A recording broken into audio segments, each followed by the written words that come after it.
Azam Football Club, matajiri wa Chamazi Dar es Salaam, ambako msimu huu wana nafasi kubwa zaidi ya kucheza kwa mara ya kwanza hatua ya makundi ya kombe la shirikisho barani Afrika chini ya Frola Ibenge, mtaalam kutoka Jamhuri ya Kidemokrasia ya Kongo. Azam katika mchezo wa mwisho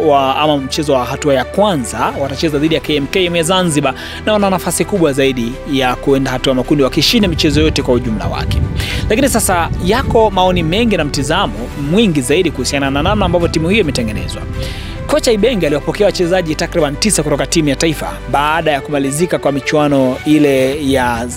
michuano ya CHAN, lakini pia baadhi ya nyota ambao walikuwa na majeraha na waliporejea kwenye kikosi chake. Kwa sasa ni kama wameanza kujipata kwenye namna ambavyo wanacheza, na yeye mwenyewe Ibenge anasema kwamba hataki wachezaji wake wawe na pressure, bali wacheze kwenye mfumo ambao yeye anaona watafurahia na baadaye kutengeneza timu iliyo imara zaidi. Lakini sasa wako tayari kwa ushindani wa ligi kuu. Kwa mechi ambazo wamecheza mpaka sasa, Azam wanaonekana kwamba wamejitayarisha na wanaweza kuwa ni washindani wazuri wa mbio za ubingwa, haswa ikitengenezwa ama ikionyesha kwamba mwanzoni mwa msimu wa Kongo wawili Simba na Yanga wanaonekana kuanza kwa kusuasua licha kwamba wamepata matokeo bora, huku Yanga akipata sare katika mchezo mmoja na kushinda mchezo mmoja katika michezo miwili ya mwanzo. Singida Black Stars ndio ambao wanaonekana kuwa washindani halisi wa ubingwa msimu huu kama hawatakuwa na mambo yale ya nje ya uwanja ambao wamekuwa wakiyafanya katikati ya mashindano, kwa kuwa wametengeneza timu bora imara yenye wachezaji bora zaidi. Kratos Chama, Khalid Aucho, Idris Diomande, Maluf Shekai, Elvis Lupia, Haroso Mwaku, lakini pia Anton Trabi,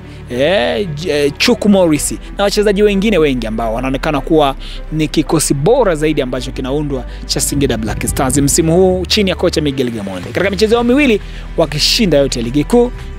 lakini pia michezo miwili ama katika mchezo ujumla ya hatua ya kwanza kombe la shirikisho walishinda, na sasa watakutana na klabu ya Frambourg du Centre ya pale nchini Burundi, ambayo mshindi wa jumla atafuzu kwenda hatua ya makundi. Na Watanzania wana matumaini kwamba huenda timu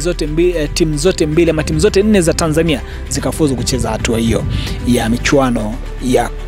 ama hatua ya makundi ya michuano ya Afrika kwa msimu huu. Lakini sasa mbali na hayo ambayo yanazungumzwa, wataalamu wa mambo wanasema kwamba Yanga na Simba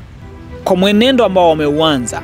wanaweza wakawa na wakati mgumu zaidi kutokana na kwamba hawajaanza vizuri na watahitaji kupata makocha wengine tena wakuja kuanza na timu ambazo hawakuwa nazo kwenye wakati wa maandalizi ya msimu kwa maarufu kama pre-season.